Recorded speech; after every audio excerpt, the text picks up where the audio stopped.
Hey everyone, welcome back to my channel. तो आज की क्लास में हम करने वाले हैं द वेस्टलैंड को कवर। मैंने वेस्टलैंड पे ऑलरेडी वीडियो बनाई हुई थी, बट आई थिंक कोई एरर की वजह से वो वीडियो आधी डिलीट हो गई है और मुझे उसके ऊपर काफ़ी सारे कमेंट आए थे कि इसकी आधी वीडियो कहाँ है। तो मैंने सोचा कि इसको दोबारा से बना लेना बेहतर है।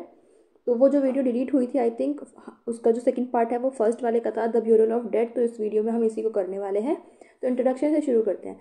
द वेस्टलैंड, जैसे कि आपको पता है कि जब हम बात करते हैं मॉडर्निज्म की, मॉडर्निस्ट पोइट्री की, तो एक चीज़ है जो आपको हमेशा याद रखनी है। जैसे द वेस्टलैंड है, ये एलियट ने लिखी है, प्लस यहाँ पे वेस्टलैंड के बीच में एक गैप है। आप इसको रनिंग फॉर्म में नहीं लिखोगे, अगर आपके पेपर में कभी आता है तो इतना आपको पता होना चाहिए। वेस्टलैंड जो है वो फर्स्ट पब्लिश हुई थी अक्टूबर 1922 में। द क्राइटेरियन में, ये नाम आपको याद होने चाहिए। वैसा अगर आपके सिलेबस में लगी हुई है तो आपको इतना याद करने की ज़रूरत नहीं है, लेकिन अगर आप नेट के लिए प्रिपेयर कर रहे हो तो साथ साथ में कर सकते हो, बहुत बेहतर रहेगा वो कि आप समरी के फाफत उसको भी देख रहे हो। क्राइटेरियन में हुई थी, जो यूके की एक मैगजीन है। फिर नवंबर है आपका 1922 में, उसमें डायल में पब्लिश हुई थी यूएस में। उसके बाद एक बुक की फॉर्म में ये पब्लिश हुई थी दिसंबर 1922 न्यूयॉर्क में, ठीक है। उसके बाद हम बात करते हैं इसके ओरिजिनल टाइटल की। तो पहले इसका टाइटल वेस्टलैंड नहीं था, इसका टाइटल था he do the police in different voices. तो ये इसका पहले का टाइटल था, पहले इसका टाइटल द वेस्टलैंड नहीं था। वेस्टलैंड क्यों पड़ा, बाद में उसको वेस्टलैंड का नाम दिया गया, क्यों दिया गया वो भी हम देखते हैं। इस पोइट्री को हमने नहीं, इस पोइट्री में 5 पार्ट्स हैं, ठीक है। इसमें 5, हम बोल सकते हैं 5 पार्ट है या फिर 5 अलग अलग सेक्शंस हैं। जो फर्स्ट सेक्शन है उसका नाम है the burial of dead, second है the game of chess, third है द फायर सरमन, फोर्थ है death by water, and fifth जो है वो है व्हाट द थंडर सेड। तो ये पांचों जो है वो आपको सीक्वेंस में याद होने चाहिए, क्योंकि पेपर में इसके सीक्वेंस में क्वेश्चन आता है, और जो समरी कर रहे हैं उसके लिए कोई प्रॉब्लम ही नहीं है। आखिर ये पोइट्री इतनी इंपॉर्टेंट क्यों है? इसमें बहुत सारे रेफरेंसेस हैं, आपको इसमें बहुत सारे रेफरेंसेस अभी देखने को मिलेंगे। इसमें बहुत सारी कोटेशंस है जो कि कभी कभी जर्मन से ले रखे, कभी स्पेनिश से ले रखते हैं, फ्रेंच से ले रखी हैं, या फिर हो सकता है कि इसमें ये देखो जर्मन है, इटालियन है, फ्रेंच है, यहाँ पे संस्कृत लैंग्वेज में भी ले रखा है। क्योंकि जो वेस्टलैंड की जो लास्ट लाइन है उसमें बोल रखा है एलियट ने शांति शांति शांति, तो वो जो वर्ड है वो हमारा संस्कृत से आया हुआ है, तो उनकी लैंग्वेज का नहीं था। तो इसमें आपको बहुत सारी फिर चीज़ें देखने को मिलेंगी। आज की क्लास का हमारा टॉपिक क्या है, the burial of dead. Burial का मतलब क्या होता है कि जो मरे हुए लोग हैं उनको दफनाने की बात करी जा रही है। अब देखो, जब आप पोइट्री कर रहे हो आपको रेफरेंस पता होना चाहिए कि मॉडर्निज्म की बात कर रहे हैं तो मॉडर्निस्ट टाइम पे क्या हुआ था। देखो, वर्ल्ड वॉर हुआ था, ठीक है। वर्ल्ड वॉर 1 जब हुआ था हमारा 1914 में हुआ था, 14 से 18 17 जो भी आपका इसको लगा लो। तो ये पोइट्री उसके बाद में लिखी गई थी।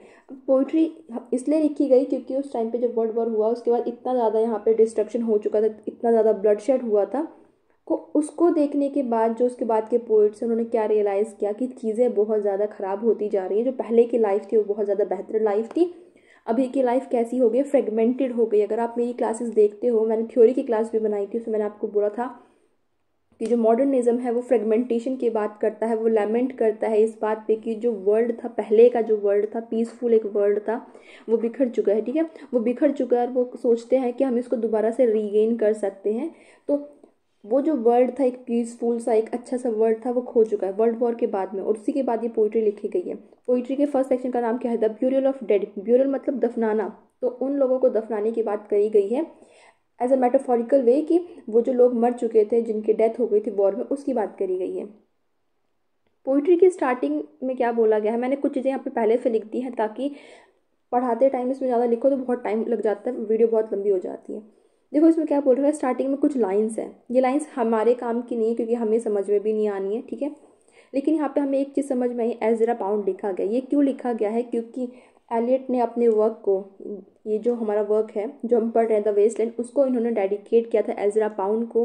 वो एज़रा पाउंड को क्या बोलते थे, द बेटर क्राफ्ट्समैन क्यों बोलते थे, क्योंकि एलियट ने वर्ल्ड वॉर को फेस किया था। एलियट का भी आपको पता होगा पीटीएसडी हुआ था, ठीक है। जो पोस्ट ट्रॉमा हुआ था, पोस्ट वॉर जो ट्रॉमा था लोगों के बीच, वर्ल्ड वॉर खत्म होने के बाद जो लोग थे, उसके बाद जितने भी वर्क्स लिखे गए आप उसमें सब में देखोगे कि कोई ना कोई कैरेक्टर है जिसको पीटीएसडी है, उसको वो ट्रॉमा का डिसऑर्डर है। तो उसके बाद जो एलियट है उनका भी नर्वस ब्रेकडाउन हुआ था, वॉर के बाद उनका पर्सनल ट्रॉमा था। वो बाद में लौट के आते हैं, इंग्लैंड में आते हैं, वो एज़रा पाउंड को अपनी पोइट्री के कुछ सेक्शंस दिखाते हैं, एज़रा पाउंड उसे रिफाइन करती है।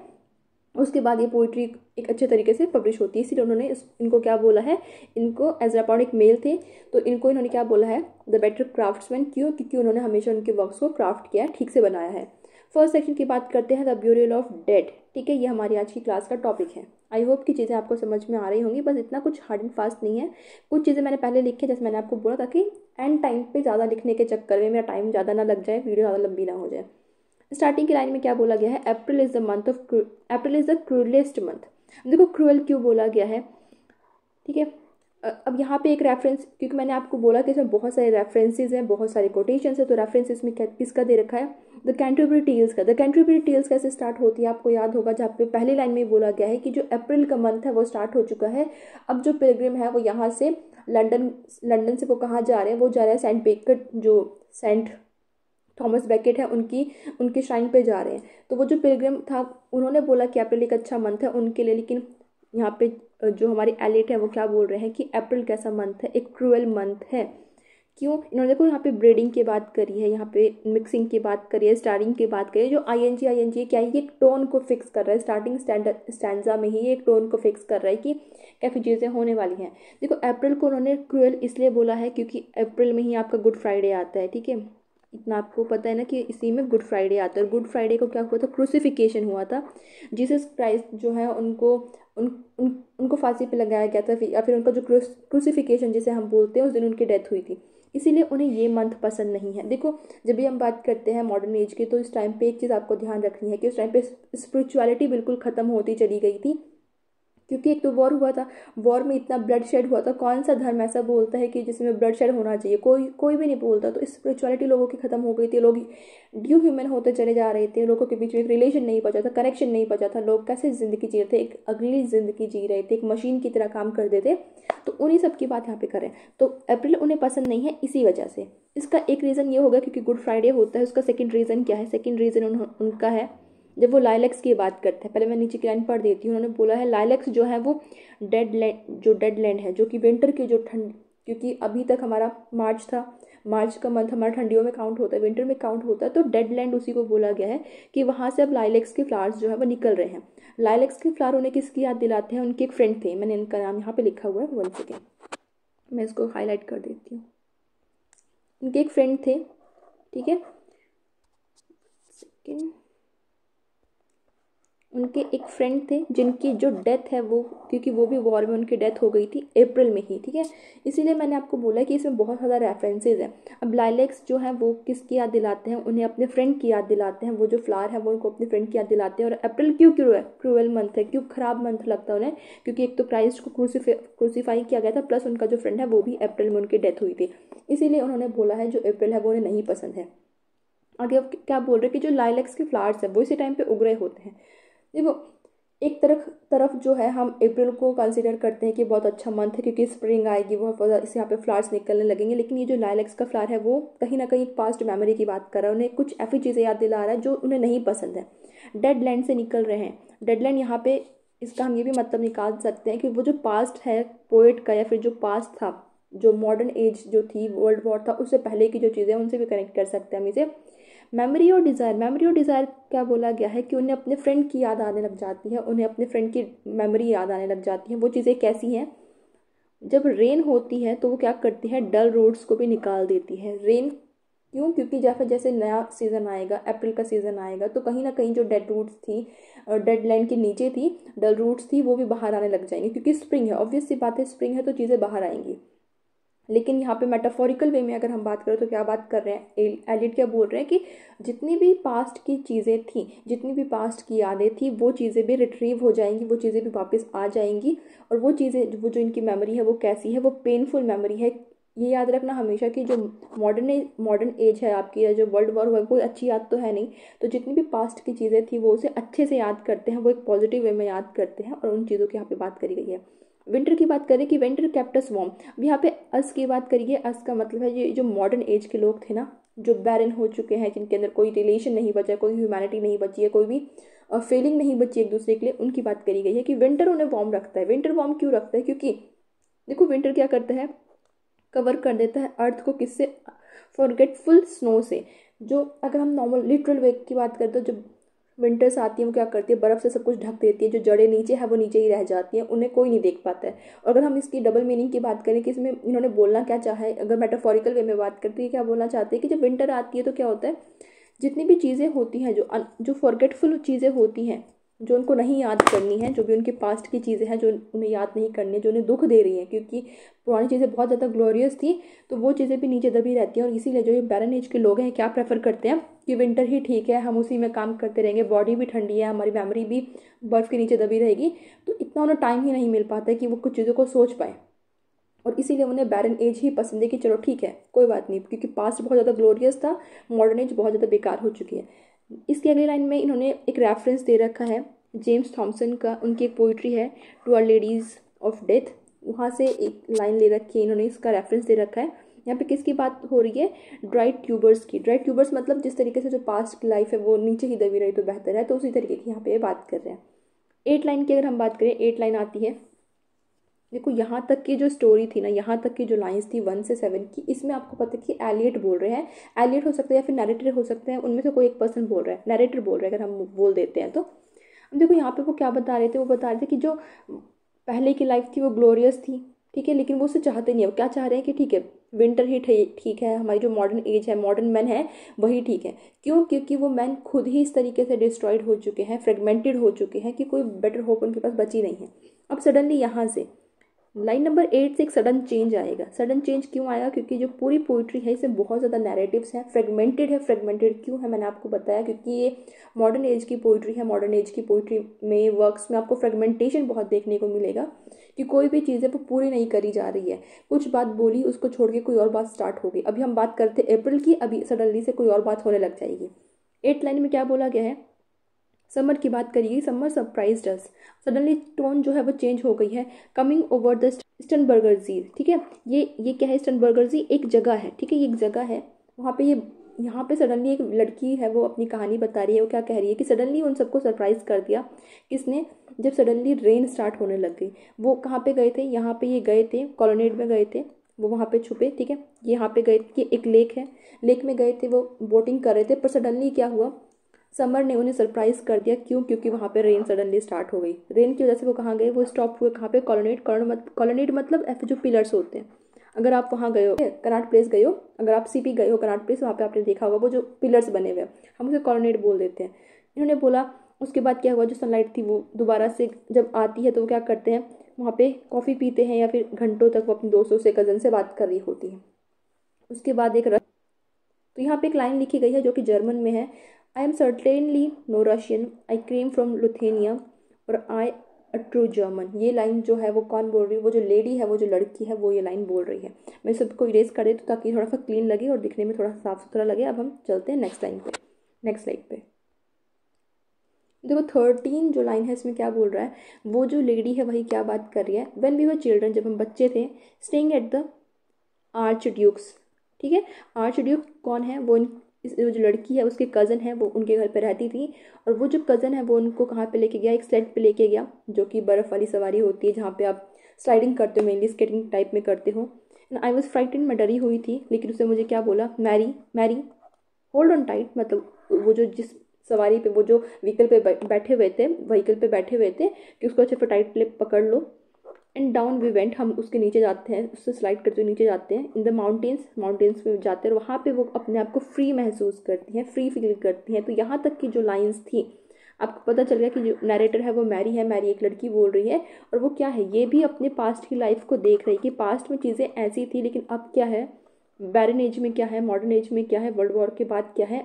I read much of the night, वो रात में बुक्स पढ़ती हैं और विंटर्स में साउथ की तरफ चली जाती हैं। ये इस लाइन का मतलब था। अब सडनली से फिर से एक बार टोन चेंज हो जाएगी। मैंने आपको बोला इसमें बहुत बार टोन यहाँ पे चेंज होती ही रहेगी, होती ही रहेगी। तो सडनली से फिर से एक बार टोन चेंज होती है। और इस बार क्या है? इस बार रेफरेंस दे रखा है बाइबल का, ठीक है, क्योंकि मैंने आपको बोला इसमें अलग अलग रेफरेंसेस हैं। तो इस बार जो इसमें रेफरेंस है वो है बाइबल का। क्या बोल रखा है कि बाइबल में जो प्रॉफिट एजिकल हैं उनके क्वेश्चन से एक प्रोफेसी सी हो रही है, प्रॉफिटिक टोन है, उससे स्टार्ट होता है। वो क्या बोलते हैं? व्हाट आर द रूट्स, कि वो कौन सी रूट्स हैं जो क्लच करती हैं, जिन्होंने पकड़ा हुआ है। व्हाट ब्रांचेस ग्रो, कौन सी ऐसी ब्रांचेस हैं, ऐसी टहनियाँ हैं जो उग रही हैं out of this stony rubbish. Stony rubbish मतलब ये जो बैरन सी जिंदगी है, ये जो फ्रेगमेंटेड वर्ल्ड है, ये जो एजिकल है एक क्वेश्चन करते हैं। हम ये बोल सकते हैं कि ये एजिकल का एक क्वेश्चन है किसके लिए? Son of man. Son of man मतलब ये हो सकता है हमारे लिए एज अ होल, हमारी कम्युनिटी की बात कर रहे हो, या फिर हो सकता है ये ह्यूमैनिटी की बात करी जा रही हो कि ह्यूमैनिटी को कंसिडर करके एक क्वेश्चन पूछा गया कि आखिर वो कौन सी जगह है जिसने इन जड़ों को पकड़ रखा है, इस बंजर ज़मीन में इन जड़ों को पकड़ रखा है। वो क्या बोलते हैं, यू कैन नॉट से, ये जो प्रॉफिट है ये इनकी लाइन हम मानते हैं, ये क्या बोलते हैं कि तुम नहीं बोल सकते, तुम गैस नहीं कर सकते, क्योंकि तुम्हें क्या पता है, तुम्हें सिर्फ पता है a heap of broken images. Broken images क्यों, क्योंकि जो वर्ड है वो ब्रोकन है। क्या पता है तुम्हें, तुम्हें सिर्फ डिस्ट्रक्शन पता है, ब्रोकन इमेजेस पता है, जो डिस्ट्रक्शन ये जो मॉडर्न वर्ल्ड के लोग लेके आ रहे थे, तो तुमने सिर्फ वो चीज़ें देखी हैं जहाँ पे जो सन है वो क्या करता है, बहुत ज़्यादा निकलता है, जहाँ पे डेड ट्रीज हैं, ठीक है, मरे हुए पेड़ है, वहाँ पे कोई शेल्टर नहीं है, क्योंकि वहाँ पेड़ ही नहीं है तो लोग शेल्टर कहाँ कहाँ पे लेंगे। जो क्रिकेट है वहाँ पे कोई रिलीफ नहीं देते। क्रिकेट क्या है, छोटे छोटे कीड़े होते हैं ना। अगर आपने थॉमस ग्रे की पोइट्री पढ़ी है, the the elegy written the churchyard, country churchyard, उसमें इन्होंने क्रिकेट की बात करी हुई है। बहुत अच्छे से कहा है कि किस तरीके से जैसे जैसे शाम होती है, जो क्रिकेट है ये एक अच्छे से गाना गाते हैं, ठीक है। तो वहाँ पे यहाँ पे इसकी क्या बात करिए कि यहाँ पे क्रिकेट कोई रिलीफ नहीं देते हैं, वो भी यहाँ पे कोई गाना वाना नहीं गाते, यहाँ पे कोई भी ट्री नहीं है जो शेल्टर दे सके, यहाँ पे जो सन है वो बहुत ज़्यादा चमकता है। तो मैं सिर्फ यही चीज़ें पता है, ब्रोकन इमेजेस पता है, हीप ऑफ ब्रोकन इमेजेस, मतलब जितनी भी फालतू की चीज़ें हैं, डिस्ट्रक्शन की चीज़ें हैं, मॉडर्न ह्यूमन को सिर्फ वही पता है, तुम्हें बाकी चीज़ें कुछ नहीं पता। नेक्स्ट लाइन में क्या बोला गया है, एंड ड्राई स्टोन्स, जो खाली जो सूखे सूखे जो पत्थर है तुम्हें वो पता है, जिसमें कोई भी वाटर की साउंड नहीं आती है। ये जितनी भी चीज़ें कह रहे कि तुम्हें नहीं पता, अब एसोसिएट करो कि ये चीज़ें बहुत अच्छी हैं। जहाँ पे आपको पत्थरों से पानी की आवाज़ें आए, वो कितना अच्छा लगेगा सुनने में। जहाँ पे आपको ये पता चले कि जो बड़े बड़े ट्रीज़ है वहाँ पे आप शेल्टर ले सकते हो, जहाँ पे जो क्रिकेट की आवाज़ है वो कितनी सुनने में अच्छी लगेगी, लेकिन तुम्हें ये सब कुछ भी नहीं पता है। तुम्हें क्या पता है, तुम्हें सिर्फ पता है ब्रोकन इमेजेस। उसके बाद क्या है, वो क्या बोलते हैं, लेकिन यहाँ पे क्या है, लेकिन यहाँ पे एक शेडो है जिसके नीचे तुम आ सकते हो। तुम मतलब हो सकता है हमारी पूरी ह्यूमैनिटी की बात करी जा रही हो, क्योंकि हम सारे किस में कंसिडर करे जा रहे थे, हम कर रहे थे मॉडर्न वर्ल्ड के जो मेन थे, जो कि बहुत ज़्यादा बैरन है, अगली हैं, जिनके अंदर कोई रिलेशन नहीं बचा, ह्यूमैनिटी नहीं बची है। रेड रॉक के अंदर, रेड रॉक किससे सिंबलाइज करता है, चर्च का, ठीक है। जितने भी चर्च होते हैं कहीं ना कहीं रेडिश रेडिश कलर जो होता है उसमें बने होते हैं। तो स्पिरिचुअलिटी की बात करी गई है कि मॉडर्न एज में स्पिरिचुअलिटी खत्म हो गई थी, तो लोगों के अंदर कोई कोई भी चीज़ें नहीं बची हैं, स्पिरिचुअल चीज़ें नहीं बची हैं, ट्रस्ट नहीं बचा है, फीलिंग्स नहीं बची हैं, कुछ भी नहीं है। तो उसके लिए क्या है, सिर्फ एक चीज़ ऐसी है जो इन सबको सुकून दे सकती है, रिलीफ दे सकती है, वो क्या है, रेड रॉक, मतलब कि चर्च, या फिर हम बोल सकते हैं गॉड, या फिर गॉड को मान लेते हैं, क्राइस्ट को मान लेते हैं इनके अकॉर्डिंग।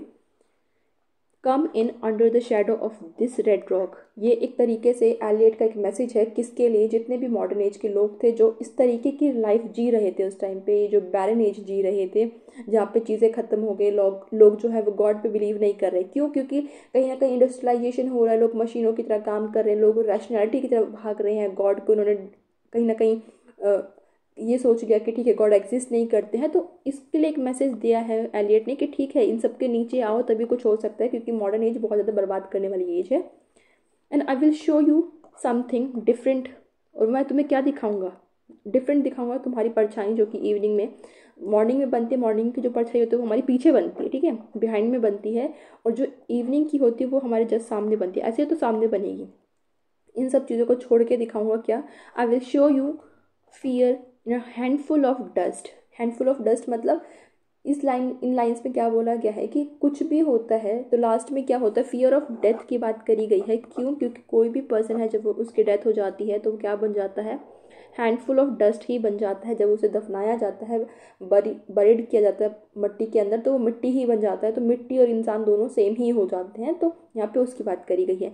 अब इसको देख के आपको एक चीज़ याद आ रही होगी, एक वर्क लिखा गया है a handful of dust, Meena Markandaya का, आई थिंक उनका वर्क है। उसके बाद यहाँ पे फिर से कुछ अलग सी लाइंस है जो कि आपकी जर्मन लाइंस है। उसमें ये जो लाइंस है ये कहाँ से ली गई हैं, वैगनर की ओपेरा है ट्रिस्टन आइजोले, ये इनका एक वर्क है, उसमें ये लाइंस बोली गई हैं। इन लाइंस में ये बताया गया है कि जो एक लवर है, ये जो ट्रिस्टन है, वो समुद्र के बीच में है और वो अपनी लवर का वेट कर रहा है वहाँ पे, क्योंकि ये लाइंस दूसरी हैं तो इनको एक्सप्लेन नहीं कर पाऊंगी मैं।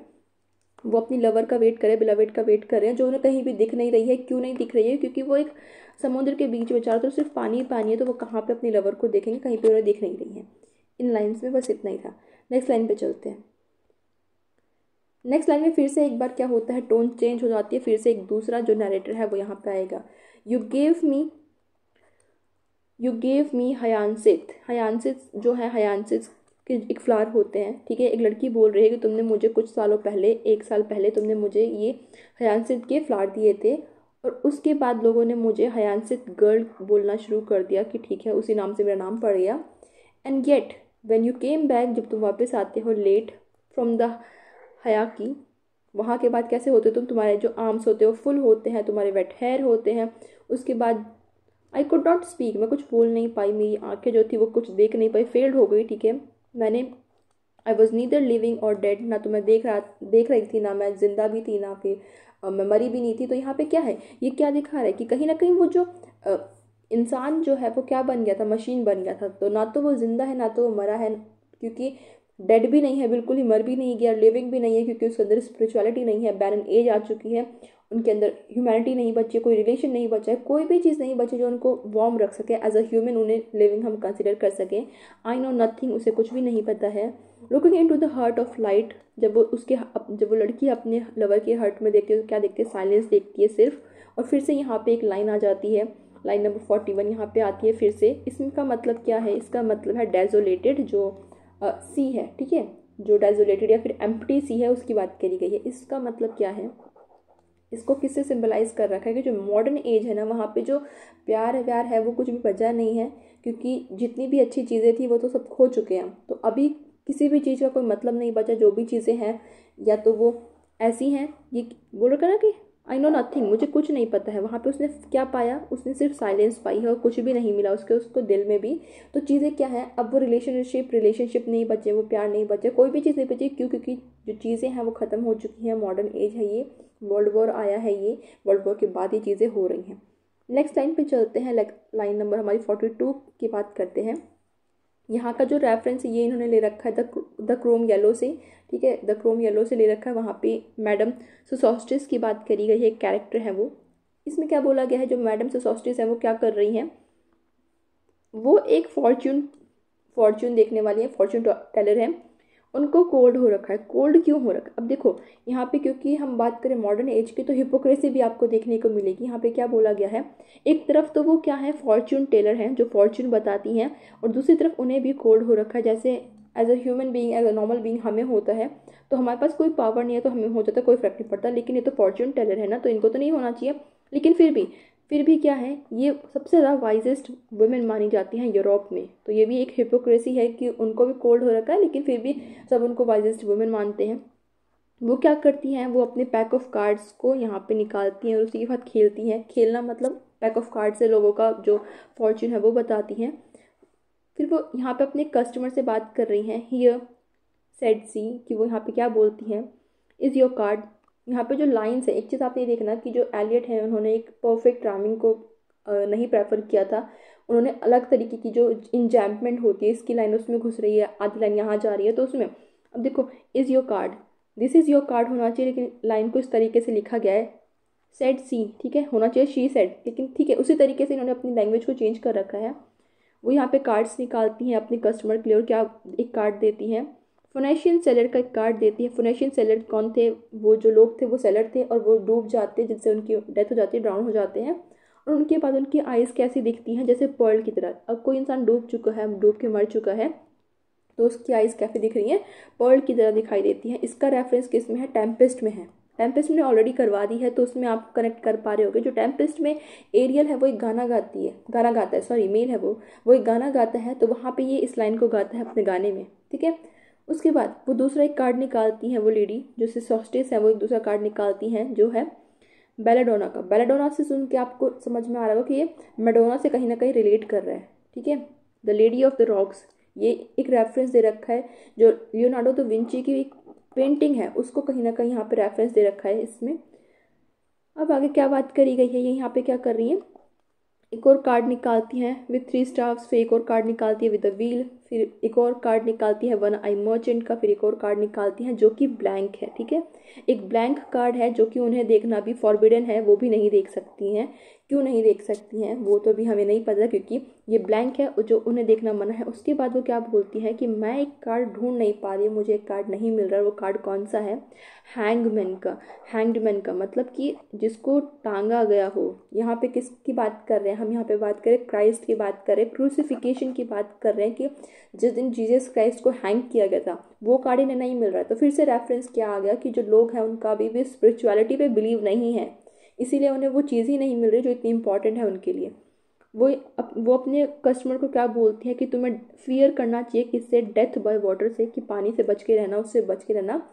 आई सी क्राउड ऑफ पीपल, कि मैं किसको देख रही हूँ? लोगों को देख रही हूँ, कुछ लोगों की भीड़ को देख रही हूँ जो कि कैफे चल रहे हैं, walking round in a ring, ठीक है, जो कि इस तरीके से चल रहे हैं, इस तरीके से चल रहे हैं रिंग में। और अगर आप ये देख रहे हो तो आपको याद आ रहा होगा आपने दांते का वर्क पढ़ा है, ठीक है, आपने दांते का वर्क पढ़ा इन्फर्नो। इन्फर्नो में किस तरीके से जो हेल में अलग अलग गेट्स लगाए गए हैं, अलग अलग उसमें रिंग्स हैं, उसको यहाँ पे ये रेफरेंस दिया गया है। उसके बाद ये क्या बोलती हैं? उसको कहती हैं थैंक यू, और कहती हैं कि अगर आप तुम्हें, वो अपने कस्टमर को क्या बोलती हैं, अगर तुम्हें मिसेस इक्विटोन मिले ना तो उन्हें बोल देना कि मैं उनका हॉरोस्कोप, मतलब कि उनके जो कार्ड्स हैं लेके मैं खुद आऊँगी। खुद क्यों आएंगी? क्योंकि one must be so careful these days क्यों? क्योंकि यहाँ पे बात हो रही है मॉडर्न एज की। मॉडर्न एज पे कोई किसी को यकीन नहीं कर सकता है, कोई किसी पे भरोसा नहीं कर सकता है। केयरफुल की बात कर रहे हैं कि वो किसी पे भरोसा नहीं कर सकती, वो खुद उसके कार्ड को लेके जाएंगी, क्योंकि मॉडर्न एज चल रही है, कोई किसी पे यकीन नहीं करता है। लोगों के बीच में जो कनेक्शन है वो बिल्कुल ही ख़त्म हो चुका है। वो एक तरीके से जो मैडम सिसोस्टिस है वो एक तरीके से मॉडर्न एज को क्रिटिसाइज करने की कोशिश कर रही हैं, ठीक है। लास्ट जो स्टैंजा है वो सबसे इंपॉर्टेंट है। लास्ट स्टैंजा क्या है? अनरियल सिटी की बात कर दी है। अनरियल सिटी यहाँ पे लंदन को बोला गया है, लंदन को। एलियट यहाँ पे लंदन को कर रहे हैं, और यहाँ पे रेफरेंस किसका दे रखा है? फ्रेंच पोइट का, चार्ल्स बॉल्डुआल जो है उनका रेफरेंस यहाँ पे दे रखा है।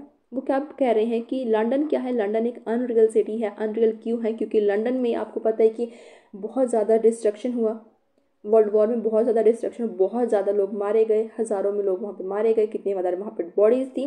तो ये क्या बात कर रहे हैं?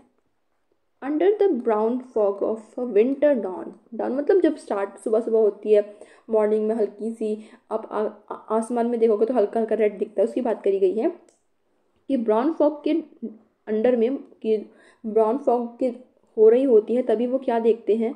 सुबह सुबह वो क्या देखते हैं? क्राउड देखते हैं। क्राउड किसका? लंदन का जो ब्रिज है उसके ऊपर क्राउड देखते हैं, बहुत सारा क्राउड होता है। वो किस तरीके से लग रहे होते हैं? जैसे डेड हो, ठीक है। वो बस क्या कर रहे हैं, यहाँ वहाँ क्रॉस कर रहे होते हैं उस ब्रिज को। वो क्या करते हैं, जैसे हम कहते हैं ना वो वह काम क्या, अरे यार थक गए, तो वो जो साइन की वो होती है कि लास्ट में इंसान एक रिलैक्स की वो करता है या फिर आहें भरता रहता है उसकी, वो यहाँ पे क्या कर रहे हैं? वो जा रहे हैं, एक्सेल कर रहे हैं, ठीक है। ईच मैन फिक्स्ड, हर एक इंसान की जो आंखें वो कहाँ पे फिक्स है? उसकी फुट पे, जो उसका फीट होता है, जूते देख रहे हैं। हर एक इंसान अपने पैर देखते हुए चला जा रहा है। क्या दिखा रहा है? कि लोग बिल्कुल भी खुश नहीं हैं। वो एक मशीन की तरह, एक मशीन की तरह काम कर रहे हैं, ठीक है। एक मशीन की तरह सुबह उठते ही अपने वर्क पे जा रहे हैं। यहाँ पे किसकी बात करी गई? हिल की, डाउन की। और डाउन में उस स्ट्रीट के आगे, उस ब्रिज के आगे क्या है? एक यहाँ पे एक स्ट्रीट है। स्ट्रीट का नाम क्या दे रखा है? किंग विलियम स्ट्रीट है वहाँ पे। और वहीं पे एक सेंट मैरी वुलनॉट जो है एक चर्च है, ठीक है। यहाँ पे एक चर्च भी है। और वहाँ पे क्या है उस चर्च में, क्योंकि आपको पता है चर्च में आवाज़ें आती हैं जब भी आपका 9 होता है, फिर अलग अलग टाइम पीरियड पे। तो जब भी उस चर्च में 9 बजने के बाद जब घंटी बजती है, वो जो एक स्ट्राइक की आवाज़ आती है, एक स्ट्रोक होता है, हालांकि वो तो चर्च से एसोसिएट करता है, लेकिन वो चीज़ें क्या है? एक डेड साउंड है। डेड साउंड क्यों है? क्योंकि जितने भी लोग हैं, आपको इतना पता होगा कि लोग क्या बन चुके हैं? लोग मशीन बन चुके हैं, मशीन की तरह लोग काम कर रहे हैं। तो जितने भी लेबर हैं, जितने भी वर्कर हैं, वो 9 बजते ही उनका काम का टाइम स्टार्ट हो जाता है। इसीलिए उसको डेड साउंड बोला गया कि इंसान फिर से एक डेड मशीन की तरह, डेड ह्यूमन बीइंग की तरह मशीन बन के क्या करेंगे? काम करने लग जाएंगे।